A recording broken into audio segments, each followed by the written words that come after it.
Hello everybody, it is a beautiful fall day. We have not had very many of those this year, and so I decided to step outside and film here while I had the opportunity to do so.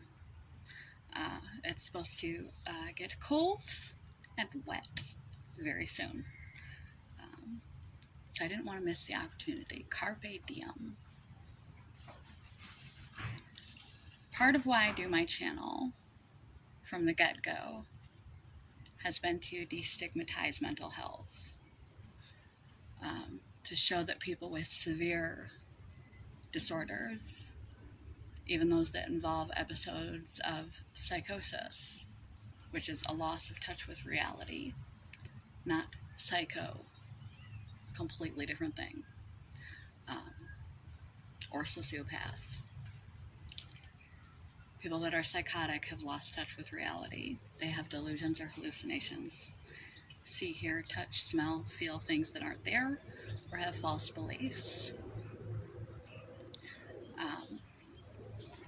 That they're not dangerous monsters lurking in the bush or something. They're just normal people. To talk about it, to make it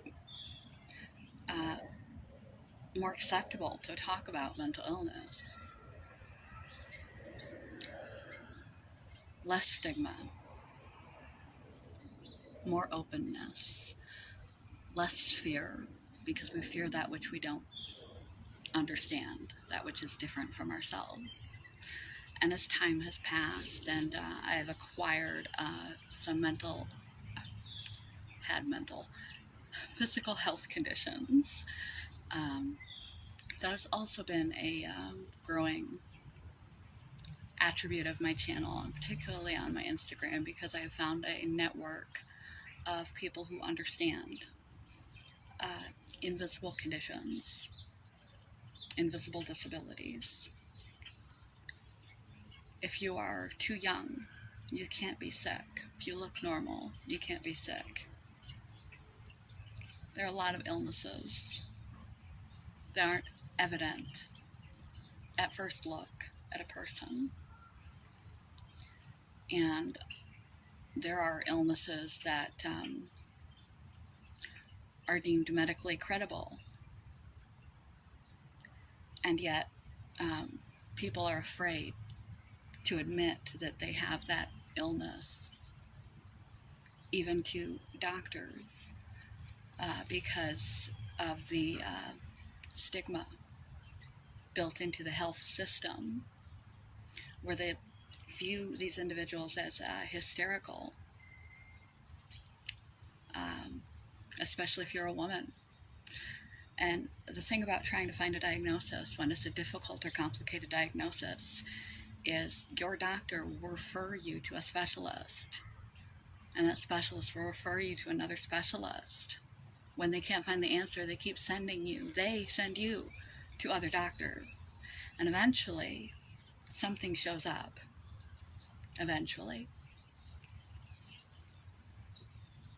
Or you fit enough of a cluster system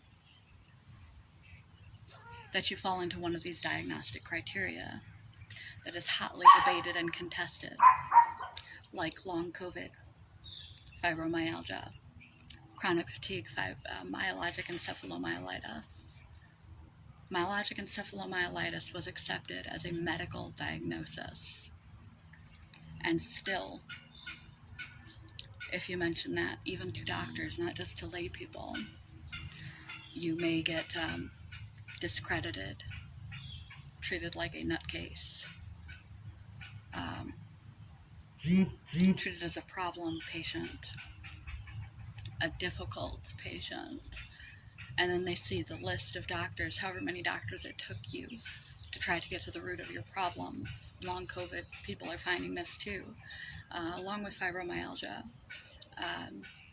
If you have a rare genetic disorder, autoimmune disorders, there are so many, and they can hit you at any age. In childhood, diseases of such variety and vague symptoms initially, that it takes time to figure it out. And when they don't have the answer, they send you to another doctor, and eventually they look at the list of the doctors they sent you to, and they stigmatize you as a hypochondriac or neurotic or attention-seeking or whatever, because of their own referrals that you are doctor shopping. It's like a no-win situation, even like I said, with something like long COVID or myalgic encephalomyelitis, formerly known as chronic fatigue syndrome. People are reticent to admit that they have that because although it has been scientifically proven and validated as a medical, not mental, a medical diagnosis, they're still stigmatized and skepticism because they don't know the answer of how to treat and effectively treat it and do anything to help you to feel better. They don't understand it. They don't understand how it operates enough to help people. They don't know what to do. They don't have the answer, and they don't want to admit they don't have the answer. So they treat you like you're the problem because you have a problem, let alone trying to tell your friends and family. And something like fibromyalgia, well, that's a real sticking point. It's largely believed to be a rheumatologic disease, a fine fiber neuropathy, plus an oversensitization syndrome, pain syndrome, neurological and fine fiber neuropathy issue, and people that have high trauma history are more likely finely attuned to their body, so they're more sensitive and aware of the inner workings of their body anyway, and so that further amplifies their awareness of the fibromyalgia symptoms and accentuates them, but the symptoms are legit. But try to explain any of that to anyone if you can't even get the doctors to treat you with dignity and respect. And if you can't get the doctors to treat you with dignity and respect, you need to find new doctors. I found this is a very wide platform, from lupus, Lyme, multiple sclerosis, Ehlers-Danlos syndrome, Crohn's disease. The list goes on and on and on. People of all ages and stages and positions in life fighting daily with their mind or their body just to get through a day, let alone to choose to lead a better life and be good people, to contribute, to grow, to do well in their life. They're just trying to survive through no fault of their own. And they are stigmatized and judged and invalidated, similarly to those with mental health conditions and disorders. And sometimes they're lumped into that group, a medical diagnosis, and they're lumped in as to a psychiatric group that they don't belong to. Sometimes a psychiatric patient belongs with a medical doctor. And some people, not many, but there are a few, long for attention. They long for being special, unique, or different somehow. Their life has been too good or too easy, or they haven't had enough hardship. They don't feel like they've earned the right to be blessed the way they have. They feel they should suffer, or they need to be set apart somehow. And rather than stigmatize, they glamorize, mental illnesses or medical health conditions, such as eating disorders, get glamorized a lot, way too much. Something like bipolar disorder gets glamorized and overused when it's not the case. And medical health issues for attention.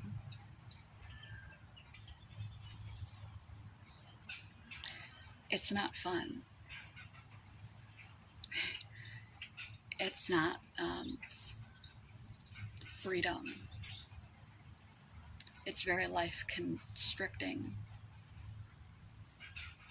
and interfering to have chronic mental health and medical health conditions. It's very disruptive and interferes with every day of your life, and there's not an area that it doesn't touch. So though I want very much to destigmatize, legitimize, validate, humanize people with mental health conditions and people with medical health conditions, whether they're evident or not. Quote of the day, believe it or not, this is a quote of the day video. Normalize,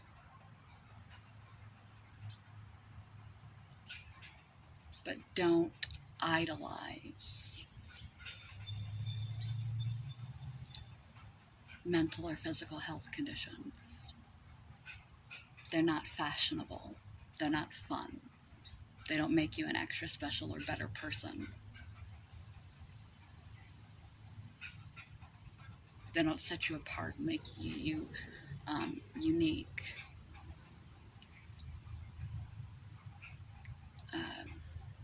Romanticize them, that's the right word.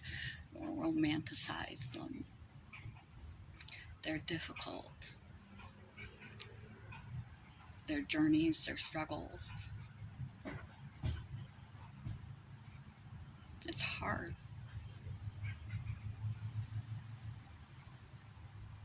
And it's unfortunate to have your mind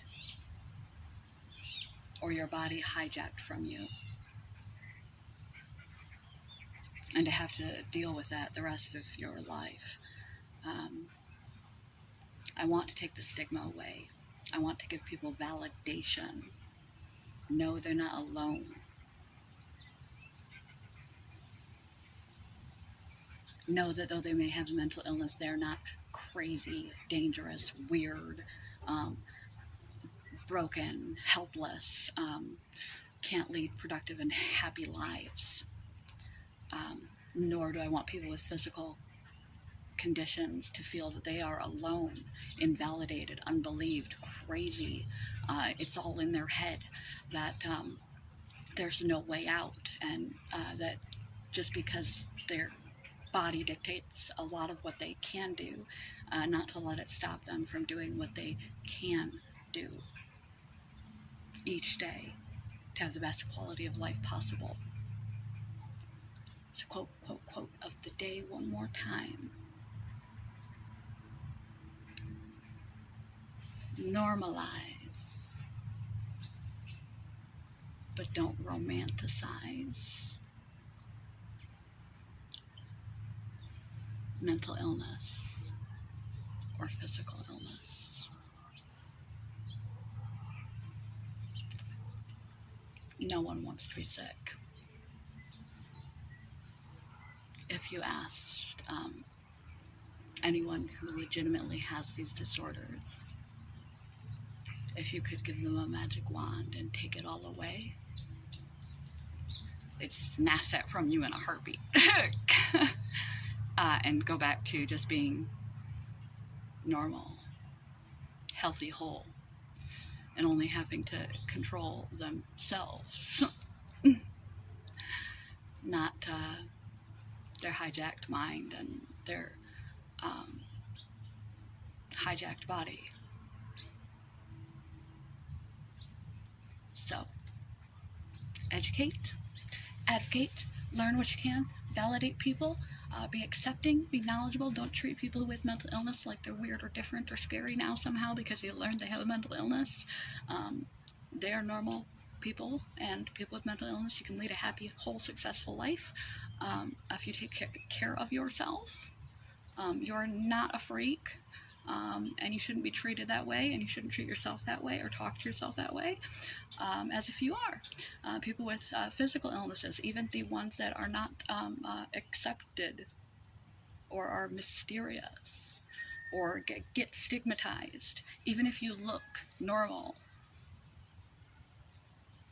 you're not crazy. It isn't all in your head. You're sick. But don't let that stop you from leading the best, happiest life possible. Once you accept the position you're in to take the best care of your health possible, take every advantage possible for a potential cure if there is one, and the best possible quality of life given your condition that you live with.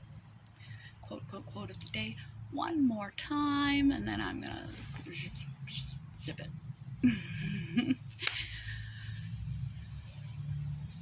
Destigmatize.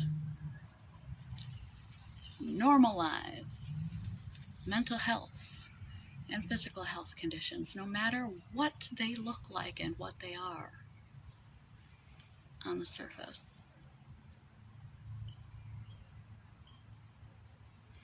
Normalize it, validate it, but don't romanticize it. It's a hard knock life for us. It's a hard knock life for us. Peace.